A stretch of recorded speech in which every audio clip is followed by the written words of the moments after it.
Okay, I believe we can proceed with our program. My name is Teodoras Žukas. I'm the PhD student at Vilnius University, Faculty of History.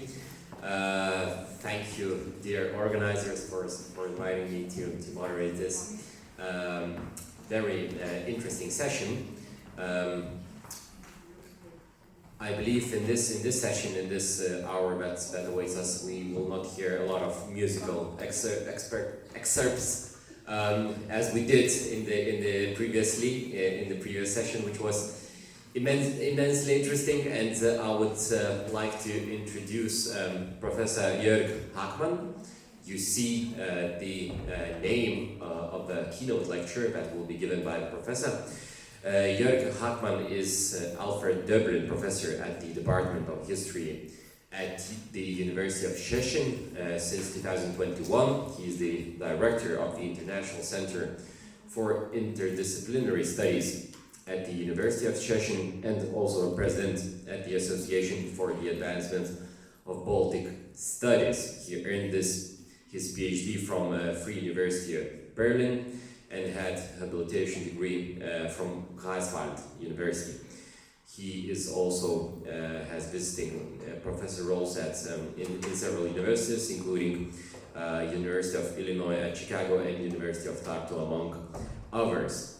So I will now like to give the floor to Professor Hackmann, after which I will urge you to have your comments, your questions, and I will have mine. Of course. So, Professor Hackmann, please, the floor is yours. Yeah.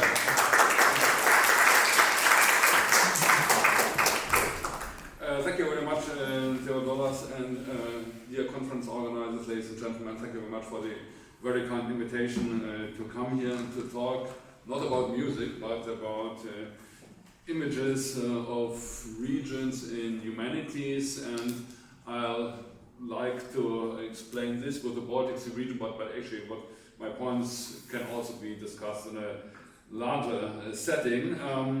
And actually I will start with some general remarks, and maybe I'll show you before. I'll show you what I'm going to talk about, but before, let's start with some remarks on borders in humanities and social sciences. So research on them has seen a steep rise in the last 2 decades. This was partly inspired by the disappearance of visible political borders in the 1990s with the utopia of a borderless world, which we were facing, but before we were facing the return of borders as political issues after 9/11. Border research, however, is not confined to lines drawn in the sand, to speak with Jörg Hackmann, but also focuses on borders as social constructions and defining distinctions between us and them, and as complex systems, and also on borderlands, not as periphery, but as space of appropriation, of translation and transgression, once again to speak with Hackmann. The conference type, however, refers to state borders, and we might also include national borders. Those borders have played an enormous role in establishing modern historiography and institutions of research and teaching, which implies that state borders in empires or mononational states define the boundaries of historical or cultural space as the space of the nation, or of state borders as state borders define the borders of historical or cultural space. Besides, national boundaries were applied in such cases where political and national boundaries did not match, and you will not be surprised that we see such cases in Europe, in particular in its eastern parts. And if you look at this map by the French geographer Michel Fouché, so it explains that the fragmented political space in Eastern Europe can hardly serve as a starting point for the description of cultural phenomena. In the last decades, we see many attempts of overcoming or deconstructing these state or national borders and to apply other spatial frameworks for research and historiography. One easy solution would be to apply a European framework, which is now also supported by European research institutions similar to state institutions, so the political framework then once again determines the scope of the research. We also see various attempts of producing a European historiography, although not without problems, when it comes to leading narratives or the production of collective identity. Such an EU framework has also appeared in the Baltic Sea region, against the background that most of the region is now part of the European Union and since last year also of NATO, which has become not only an aspect of security but also of identity building after February 24, 2022. However, such an image of an overarching European perspective has also been criticized already 1 century ago at international historians' congresses with introducing subdivisions of Europe by the Polish historian Oskar Halecki. And so he introduced Eastern Europe and East Central Europe as categories of historical research, as regions which otherwise would have been perceived as radiations from the centers in the West and South. So you see his quotation, so that the history of Eastern Europe is still treated as something more exotic. He stated in 1924 as being on the fringes of European history proper, and this you see as a challenge, I would say, still until the 21st century. And at this point, I'd like to go into the Baltic Sea region and start with an image you probably all have already seen. Olaus Magnus Carta Marina et Descriptio Septentrionalium Terrarum from 1593. So this, actually you find it everywhere, I would say, this map. And this is not explicitly referring to the Baltic Sea. You don't find the name, but to the northern territories. But it includes the whole Baltic Rim and also the Grand Duke of Muscovy and the King of the Polish-Lithuanian Commonwealth, Sigismund the Old, meaning that these regions on the southern eastern rim of the Baltic were integrated as important parts of this understanding of the North. And we find other understandings of the North in early modern military history and political conflicts. So during the so-called Northern Wars in the early modern period, and we also have the term of the Tranquillité du Nord, which appeared at the same time as a term or as a political strategy of the European powers striving towards equilibrium.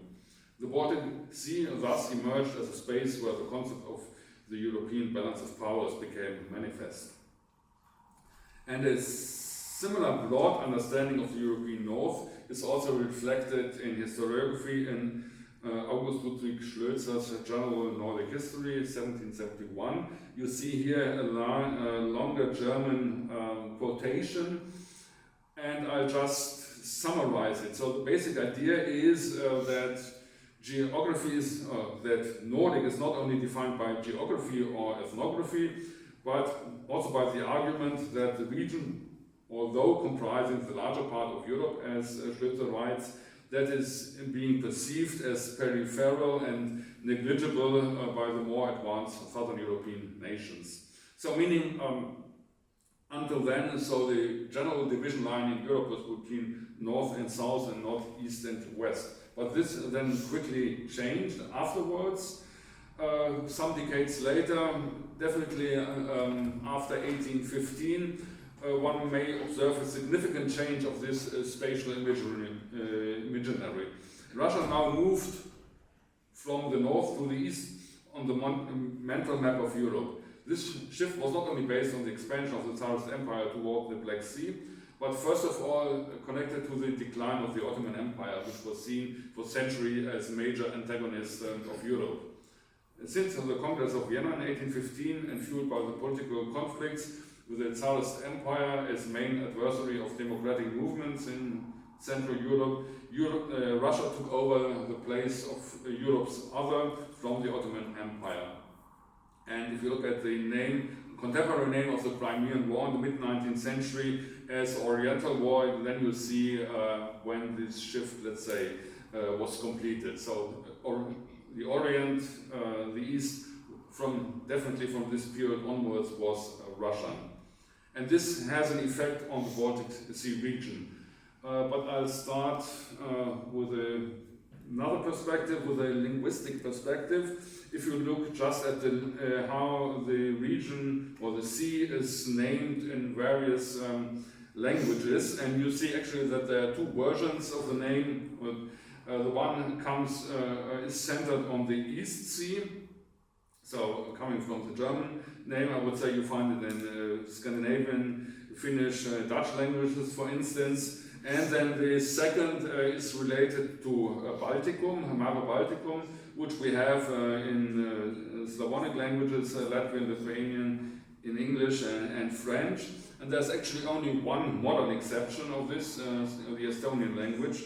I'll come back to this later on. So when we then ask when did Balticum emerge, so we have to go back to really medieval history. Adam of Bremen, the chronicler of the Archbishopric of Hamburg, 1075, mentioned the sea with his name Balticum, and he is telling that the name was given by the inhabitants, ab inculis appellator.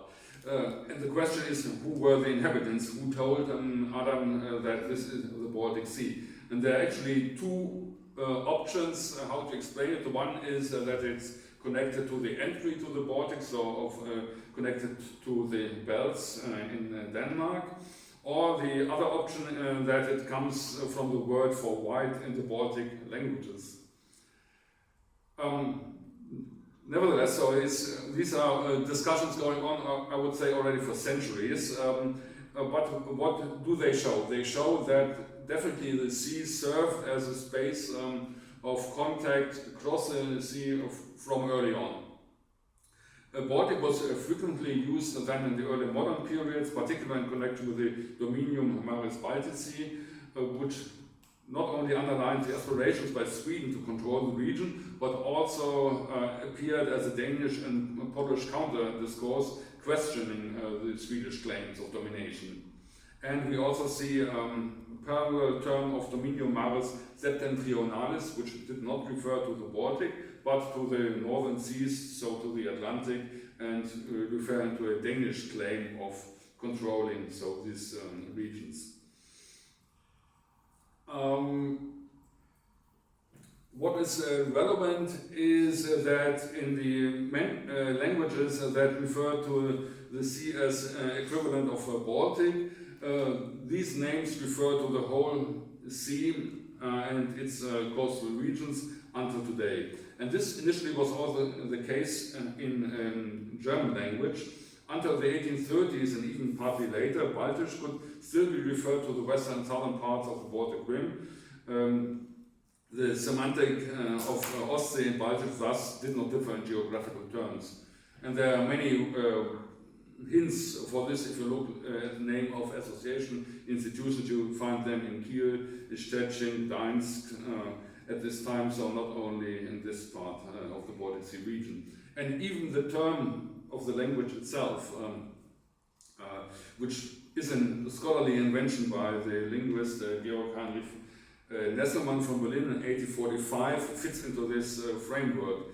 So, and he introduced this term instead of summing up the Latvian, Lithuanian, Curonian and Old Prussian languages as Latvian or Lithuanian languages in the plural, and suggests instead to name this family as Baltic or somehow else. And this somehow else clearly means, so this is an invention by Nesselmann and is not referring, let's say, to a word from the languages like we would have it in the Slavonic languages. So having said this, so we have to look at the change of the meaning of Baltic in the 19th century. So my starting point once again was that until the 18th century, Baltic Sea, Ostsee, or Baltisch, Ostsee was more or less the same, so referring to the whole region being a part of the larger north. And this changed then, as I said already, with the shift of Russia from the north to the east on the map of Europe, but also with a new understanding of the north, now limited to the Scandinavian nations. Scandinavia actually emerged as a political and cultural concept with this pan-Scandinavian movement, developing a Scandinavian sense of nationhood, going away from the imperial legacy of the Swedish monarchy. And if you want to have an expression for this, you would find this in this statue of Gustav Vasa in the Nordic Museum in Stockholm from 1907. So, and the subscription means so you have to become Swedish, so meaning go away from the imperial heritage and images and to focus on the nation, and then the Swedish nation would be, let's say, the core of this Nordic understanding. So the development of Norden as a distinct spatial notion actually starts from this societal self-identification in Sweden in particular around 1900 or a little bit earlier. A second significant transformation is then visible in the changing meanings of Baltic in the German and Russian languages. Whereas the German writers throughout the 19th century were convinced that the Baltic Sea region was dominated by the Germans throughout history, we may notice a significant semantical shrinking of the German term Baltic in spatial and social terms. When the term Ostseeprovinzen, so literally East Sea provinces, in the Tsarist Empire appeared in 1823, Baltic became confined to the provinces of Estonia, Livonia, and Kurland, being administered by a governor-general in Riga most of the 19th century.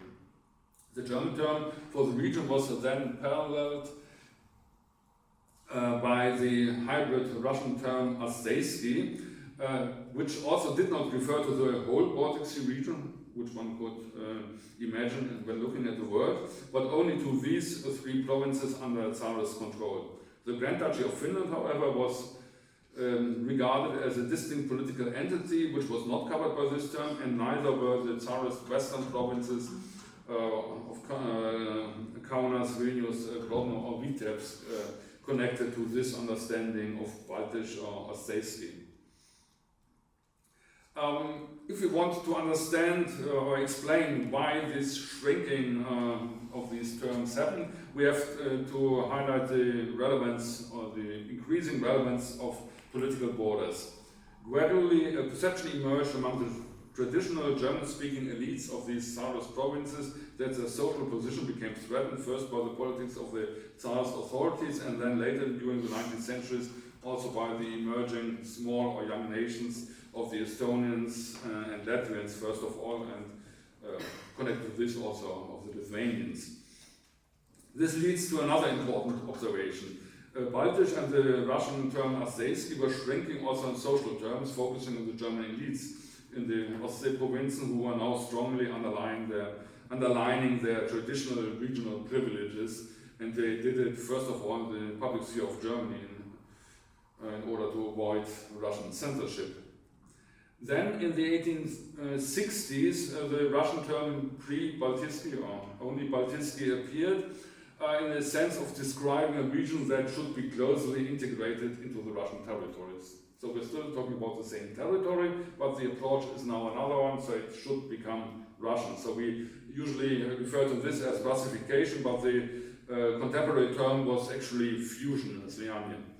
At the same time, the Russian and the German public sphere were debating in particular about these provinces, whereas the cohesion of the whole Baltic Sea region lost its former status of being self-evident.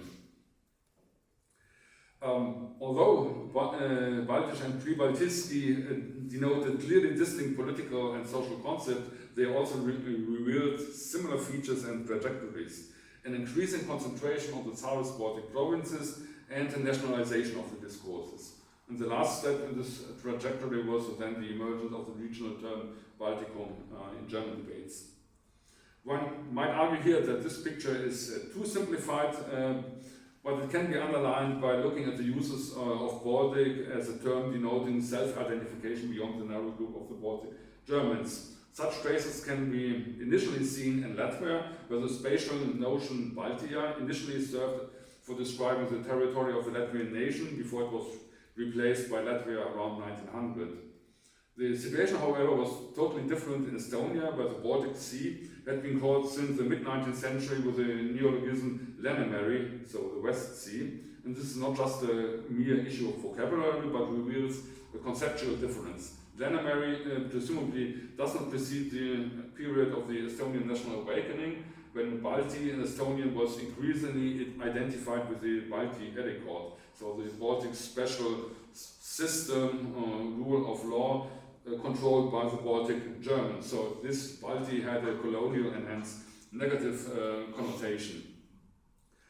In any case, the geographical logic is not convincing, because in the case of Finland we have Itämeri, so the East Sea, which actually is, let's say, south and west of Finland, but is of course closely connected to the name, as I showed earlier, from Sweden or Germany.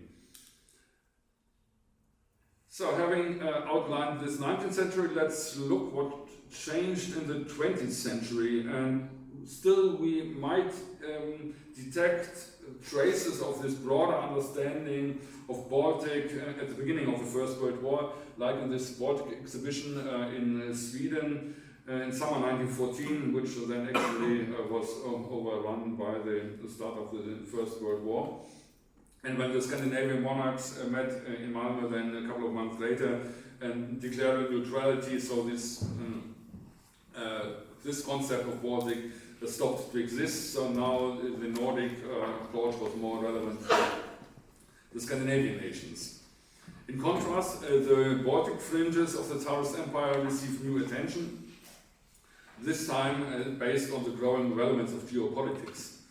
Following the influential German geographer Friedrich Ratzel and his notion that only access to the sea warrants a nation's power and independence, Polish and Lithuanian counter-discourses followed this trace. So, meaning as a result of the First World War, both Lithuania and Poland should receive their access to the sea and therefore become, let's say, fully equipped nations. So this was a crucial precondition of the renewed statehood, and as you see, went along also with cultural imaginations, and this nice picture by Wojciech Kossak in the Polish case, and we could also add then the days of the sea in Lithuania later on. So this was quite clear, so the connection to the Baltic was relevant. Similar in the Estonian case, Baltimere Vabadus, the freedom of the Baltic Sea became a catchword in 1917 and aimed at the union of the not yet existing nation state, first of all with Finland. The idea of an Estonian-Finnish bridge was already earlier and was based on the assumption that the Finns are already politically and socially more advanced, so the Estonians should connect to them and then secure their independence. And we find similar ideas of unions between Estonia and Sweden at the time, and also ideas of a union between Lithuania and Latvia. Baltic in this context then reappeared in political debates at this time with a new semantics, now with a focus on the emerging new nations between Finland and Poland.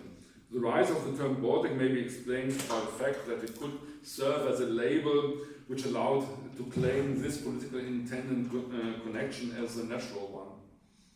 The major concern now became securing the independence of the new states, and we see this particularly in the concept of a Baltic League, the idea of a cooperation in the Baltic Sea region among the small nations. In the immediate aftermath of the war, this project was meant to comprise all nations around the Baltic Rim, except Germany and Soviet Russia. But already at the conference in Bulgaria, so which you see on the photograph, the Scandinavian monarchies already rejected such an idea and oriented towards Nordic cooperation. And so finally, this project of a Baltic League failed after also Finland withdrew in 1922 from this idea, and therefore leading to another geographical shrinking of Baltic. It now became congruent with what was called in Germany Randstaaten, so the fringe states, referring to the non-Russian post-Tsarist space, by no means positive notion like the famous naming of Poland a seasonal state. The problem of the Baltic League was that it could not escape from power politics. A first internal conflict involved Poland and Lithuania after the occupation of the Vilnius territory in October 1920. And with the retreat of Finland, Baltic cooperation became subsequently reduced to the remaining states. In 1923, Estonia and Latvia concluded a defense alliance, which in 1934 was expanded towards Lithuania as a treaty of good understanding and cooperation. This Baltic Entente manifested a narrow meaning of the three Baltic states, which functions until nowadays. But such a regional notion was not at all the most welcome one, and in fact nothing more than a last straw for the participating states. Attempts by the three leftover states to constitute a larger Baltic regional cooperation have been made several times, but without lasting effects. Just to briefly mention, one of these attempts was to create an association called Baltic Union in Latvian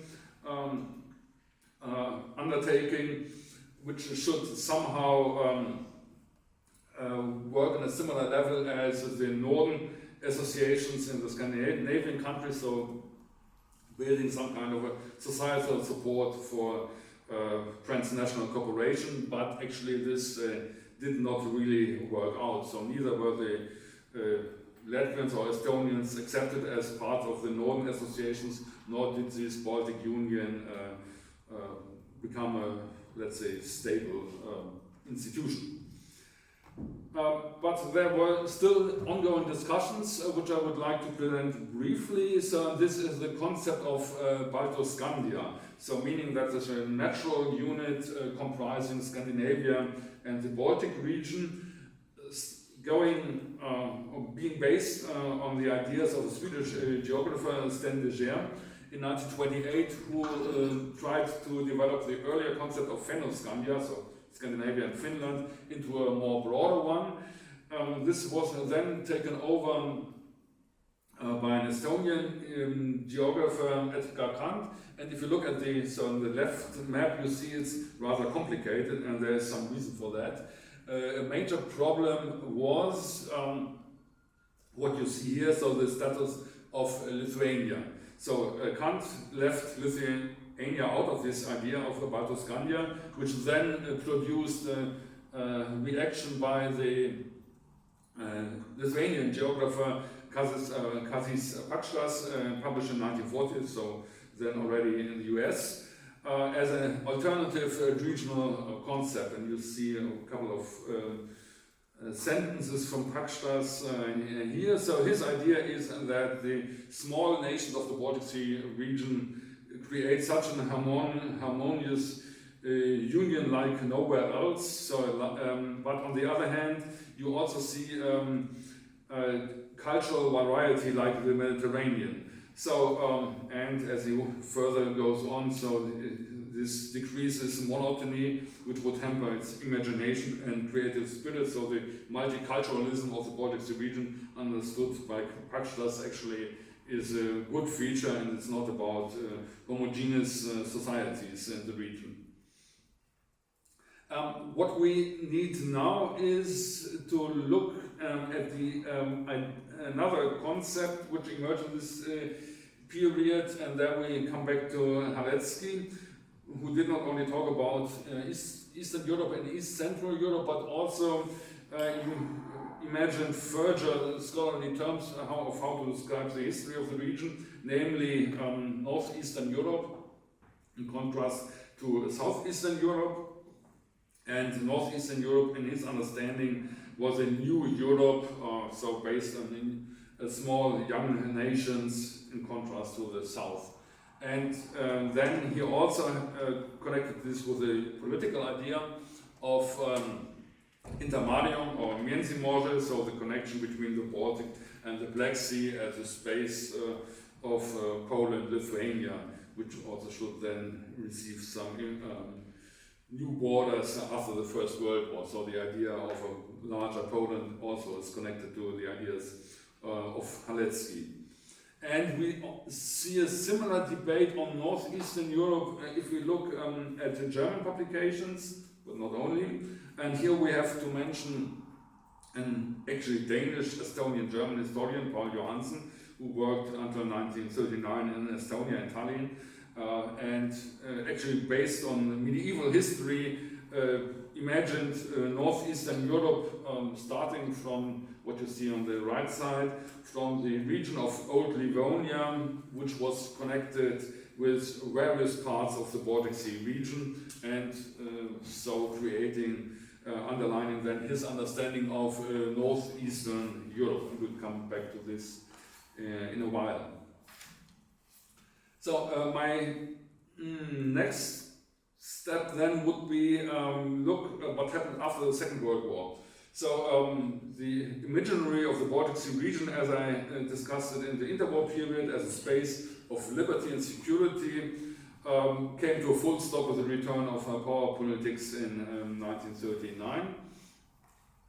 Molotov's understanding of the region now included Finland, Estonia, Latvia, and Lithuania, and this, let's say, of the regions that had been Russian before the First World War and should become Soviet then after the treaty with Nazi Germany. And this then went under the term of Pre-Baltica and then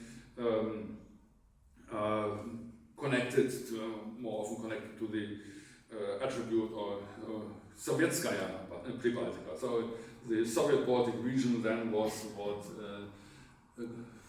Soviet Union imagined and implemented in 1940. As a contrast, we see then exile voices like the Latvian diplomat Alfred Spilmanis, who in 1945 wrote, if the, and you see this on the slide, if the Mediterranean simultaneously separates and unites continents, the Baltic separates big aggressors and unites the small riparian countries to preserve the freedom of the Baltic Sea. So this is, he wrote in 1945, but this of course was already wishful thinking, so this was already gone. And what we then see are rather competing notions, so the Soviet idea of the Baltic as a sea of peace, which was understood with good reason outside the Soviet hemisphere as a claim for Soviet hegemony of the region, and in a, let's say, term of the from the Western perspective, so it was then the Red Inland Sea, so this the Red Danger coming from the east, so it was perceived to see so the clear contrast, and there actually was no space for something broader like Baltic Sea region that goes over the borders. And it goes even further, so in West Germany, Balticum now first of all referred to the Baltic Germans who were expelled or resettled from the region in 1939 to 1949. This initially excluded Lithuania, so Lithuania went in only a little bit later in this understanding. And the larger sea region was then seen as something which is past perfect, so has no role at all. And in addition, so if we look at histories of the Baltic Sea region published in West Germany, so it exemplifies actually the picture you see here. You see the danger coming from Russia and or Russia as a troublemaker in the region, and so the idea of northeastern Europe following the traces of Johansen and Halecki was still there, but did not really receive much attention. At the same time, Norden developed as a well-known modern understanding with deep institutional integration with the Nordic Council and the Nordic Council of Ministers. Its understanding included the distance from the battle lines of the bipolar world and focus on a specific responsibility for international developments. Finland was included now as an integral part of this Nordic space and no longer as somehow connected to the Baltic space. But this is not the end of the story, but we see once again a new expansion starting in the 1980s. it was on various levels. So one level, a scholarly level, was to discuss Baltic regionalism, so whether there was some distinct Baltic features, cultural, social, within the Soviet Union, a discussion which was provided, at least visible, mainly outside of the Soviet Union, so among exiled groups. And the idea was that it was not the Soviet integration, but the distinctiveness of the Baltic region that it makes sense regarding as something as a Baltic region and some kind of Baltic regional identity.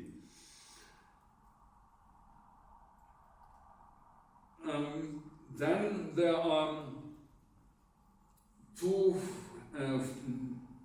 further developments. So the one is connected with what we see here, the image of a new Hansa, which actually was launched by Prime Minister of a German, West German state of Schleswig-Holstein in 1987. So, and his idea actually was to strengthen his small state and give him more relevance. But then it turned out that the idea of a new Hansa was actually taken up by many people in the region. And then there was a seminar to which this cover is referring, organized in Kotka, Finland, on the anniversary of a long forgotten battle.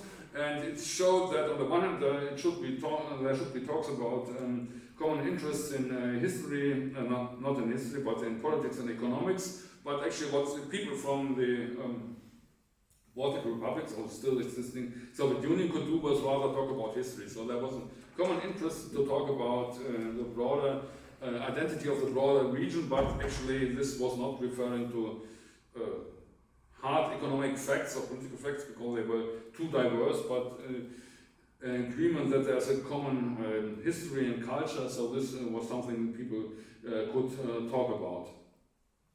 And this idea of the broader Baltic Sea region then was also taken over by political scientists who actually came from this Nordic context, but then explaining that the regionalism has to focus on not only on northern but on the Baltic Sea region as something new. So meaning that regionalism, regional identity debates are no longer confined only to northern and Nordic structures, but should go have a broader context. And in political terms, then you have in 1992, so after the independence of the three Baltic states, then the foundation of the Council of Baltic Sea States, which included all bordering states, and also Norway and Iceland to the west, and also Russia, which at the moment is no longer a member of the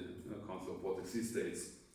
But nevertheless, after 1991 it became clear that this three-partite notion of the Baltic republics, states, nations striving for independence was only for a moment in time during the Singing Revolution, something from inside the region, but then afterwards, first of all, a view from the outside.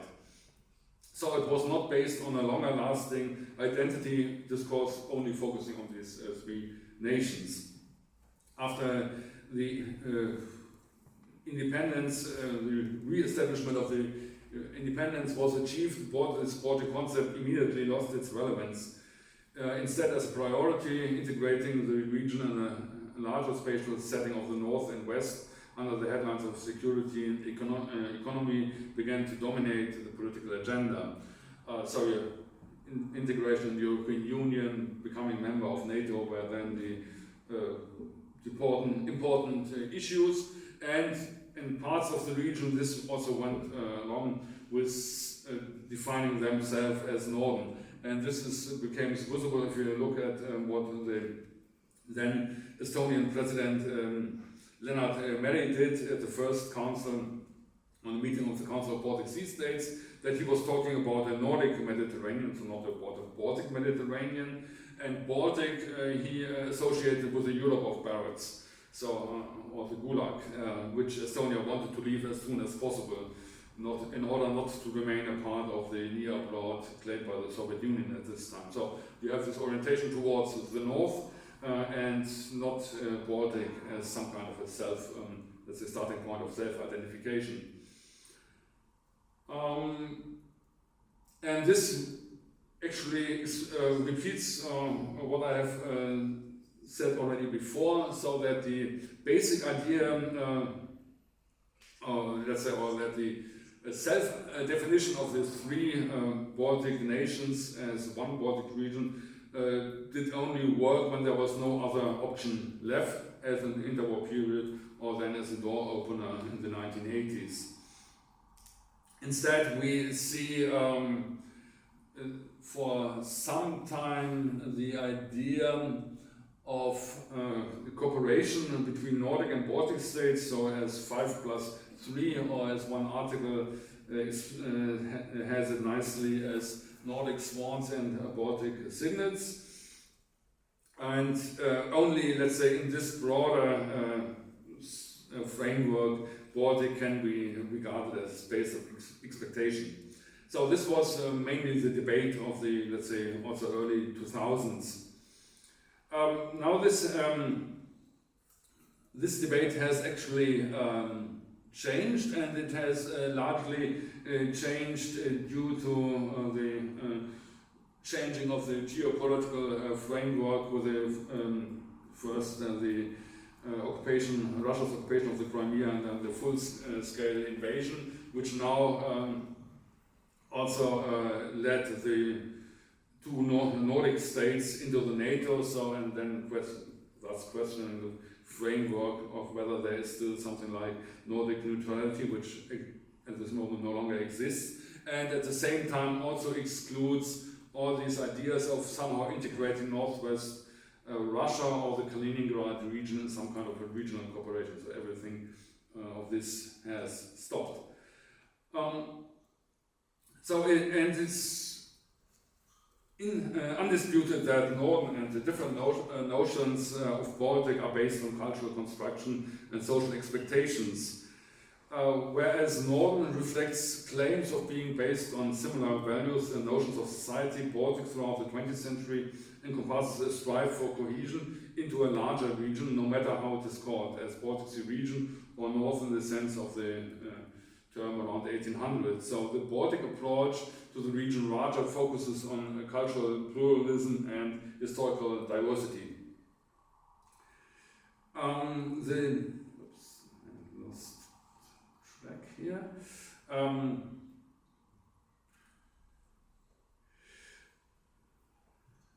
The spatial and semantic narrowing of Baltic from the Baltic Sea region as a whole to its northeastern region, which we saw since the mid-19th century and the subsequent waves of expansion and shrinking during the short 20th century, could be described following Norman Davies' idea of a tidal Europe as a tidal Baltic.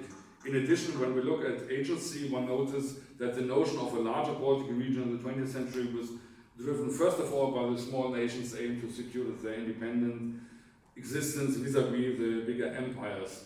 Such fluid boundaries of Baltic space may lead to the observation of being fuzzy, but highlights at the same time a feature that distinguishes Baltic from Nordic space. Baltic does not focus on the region's cultural, social or political homogeneity, but includes the critical issue of unity in diversity within the society of the Baltic Sea region. We might also put this argument upside down. In contrast to the narrow understanding of Northern as comprising Scandinavia and Finland, there is no similar smaller Baltic nation, no similar smaller Baltic notion of the three Baltic nations or states that is based on the idea of a distinct identity. As a scholarly concept underlying this aspect, we might finally return to the idea of Northeastern Europe. And looking at what I have said so far, it is undisputed that Northern and the various notions of Baltic are based on cultural constructions. Even if Baltic is more open to aspects of historical diversity, it's nevertheless a notion depending also, as shown, on current political and social developments. This needs, I think, no further explanation when you look at debates how the Russian war against Ukraine and the NATO accession of Finland and Sweden changed the spatial discourses with bringing geopolitics now to the foreground. So maybe Baltic is also a term which is now a very political one. In this situation, one might ask whether scholars should not then go back to a more scholarly term like Northeastern Europe, which is, let's say, not that easy to handle, but might be more appropriate for describing and analyzing historical processes in the region. Nevertheless, I would say it goes in a similar direction with the title Baltic. It also oscillates between a narrower focus on the East Baltic region and a wider one that comprises the Baltic Sea region as well as northwestern Russia. And the latter point, I would say, it also differs from discourses on Northern, where these connections to Russia are no longer playing any major role. Summarizing the concept of Northeastern Europe, no matter whether it refers to the whole Baltic Sea region or its eastern parts, may be more appropriate to address aspects of cultural, social, and political heterogeneity and to support an epistemological approach of unity and diversity. And this is what we need today when we also try to integrate the history, culture, and society of Ukraine into our spatial framework. So, and we might then actually come back to Oskar Halecki and to the impossibility to separate our scholarly work from the political circumstances we are facing in the last decade. And with these words, I'd like to thank you very much for your attention.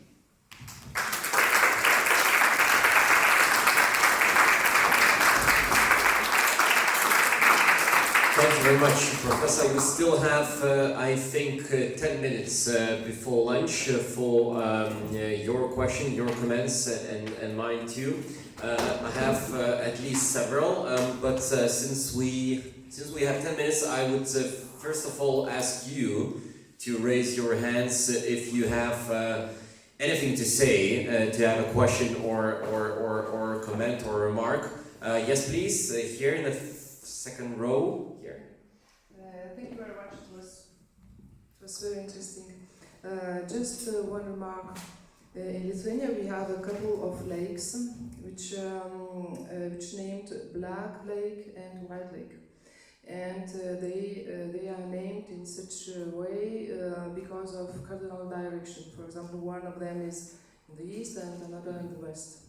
And what do you mean about such possibility that Baltic Sea, which means in Lithuanian White Sea, is just a cardinal direction, for example, in correspondence with Black Sea, which was also very important to Lithuania, to old times of Lithuania. Mm-hmm. And such synonyms of Ostsee, Ostsee in German, perhaps is just the same as Baltic Sea, you know. It means if Baltic Sea is just a cardinal direction between Baltic and white and black, so Ostsee, perhaps Baltic means east, you know, east direction. Did you hear about that? No? Should we correct? Okay, yeah, so no, I did not hear about this, but it, let's say, refers to similar observations we have, I think, from Slavonic languages. So if you look at names of water, so rivers, creeks, lakes, so usually so black and white quite often appears, so meaning being light or being dark. So this would somehow make sense that you refer to let's say water with names of color. And the basic thing, so if we bring it back to Adam of Bremen, is so as he told, so that he received he heard the name from some people. So whether we would believe that he went as far, let's say, as to the Prussian or Lithuanian region, or whether he just stayed, let's say, around Hamburg. And obviously, what this so there we need the expertise of medieval historians, and so there are some who are convinced that he definitely had some contact to the region, so that he probably understood in the sense, or heard in the sense of the White Sea, but this is a little bit, so it's, you find also lots of people who then tell just the opposite interpretation. But it definitely would make sense, so that this reference to White Sea, that it is connected to, let's say, the Baltic languages. One more problem, if I just add this, is as a historian, so that it's difficult, let's say, to find texts that give you some hints and sources, let's say, from this Latin first appearance, and then to later modern, early modern period. So what was in between, so it's difficult to research. Some more questions?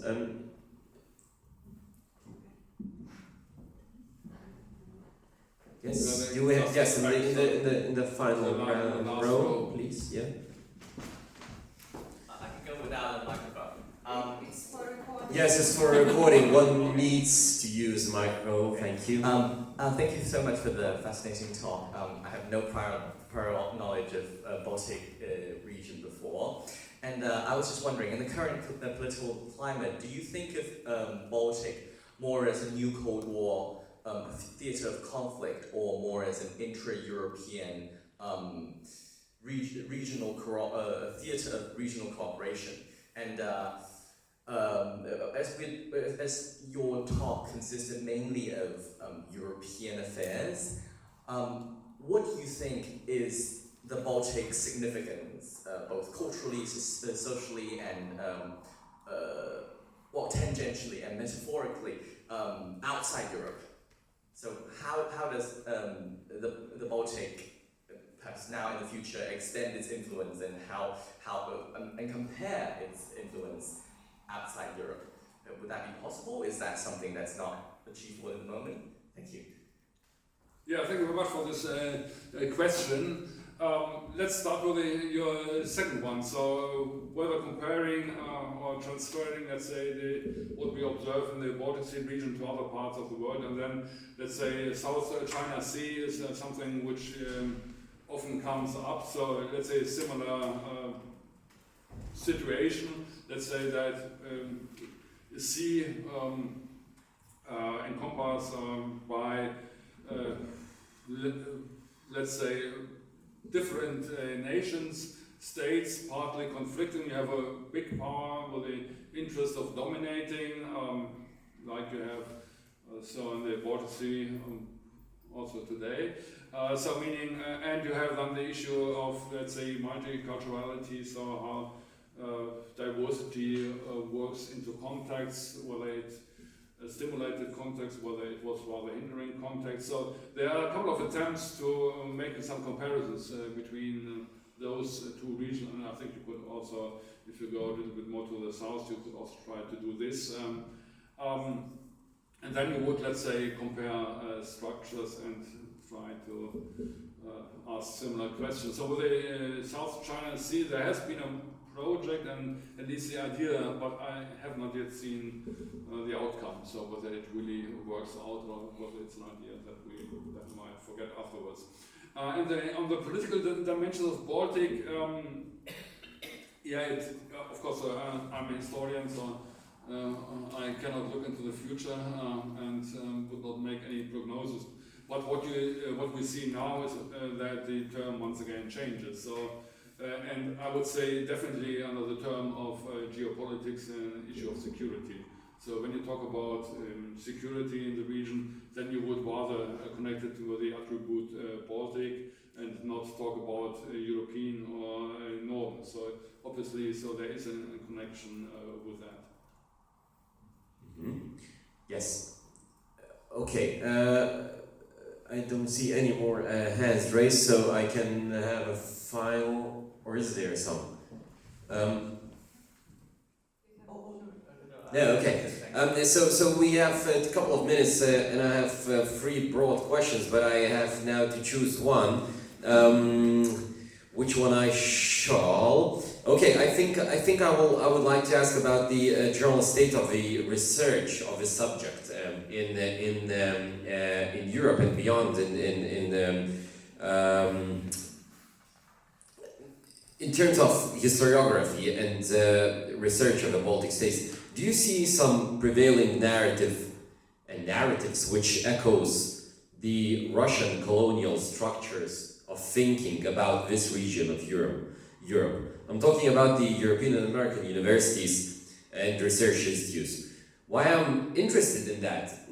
Because I believe since a lot of things changed since the 2022. But one thing which might interest us is that general discourse of decolonization of the Eastern European studies and Central European studies, and perhaps maybe the Baltic studies or the Northern European studies too. How would you describe this situation in this part of the subject and the part of the academic subject? Whether there is still a need to sort of decolonize the questions that you've been discussing among your colleagues on your environment. How would you assess that? Yeah, thank you very much for this question. So, not sure whether we need to decolonize the subject, so maybe we need to decolonize some structures, and the problem that we have, at least look at many universities in northern, central, Western Europe and in the US, is the clear focus, let's say, on Russia studies. Yeah, of course, it's quite clear. So if you look at students, then Russia is always, so it's bigger, it's more attractive than you offer Baltic studies in the, let's say, linguistic sense, or the sense of the 3 Baltic states. So where you always find then only a smaller number of students, and this focus on Russia, let's say proper, of course, has lots of problems now. So, and the main problem is, at least if you do history or even political science or whatsoever, social sciences, that you cannot go to Russia. So actually, you cannot provide any sound research, and so then a couple of scholars now came to the idea. Okay, so what you can do is, let's go to the, let's say, fringes of Russia and do studies on Russia from, let's say, Estonia, Latvia, Lithuania, or do it from Georgia, or from Finland, and let's say, and then saying this is decolonizing of what you're doing. But this is, I would say, rather a problem of, let's say, research structures which actually go back still to the Cold War. So when you, let's say, had this huge field of Soviet studies in the Anglo-Saxon world, and then coming down, let's say, to Russia or Eurasian studies, and now we have to do the next step.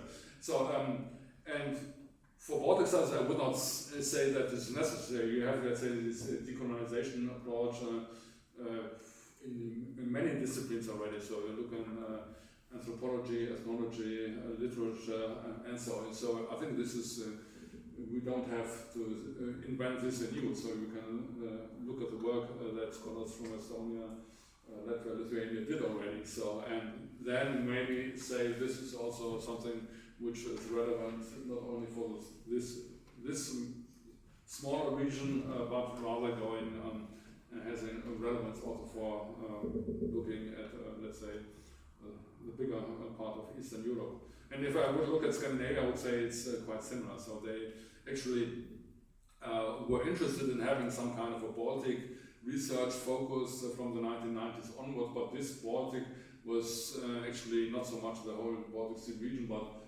mainly, let's say, the Baltic parts of the Soviet Union, or the neighboring regions of Russia. So this is very much also focusing on Russia, and they also now have to change. Let's see how this works out. Thank you very much, Professor. We are already late for 3 minutes, so we have to be punctual as we can. So let us give a round of applause for Professor Hackmann.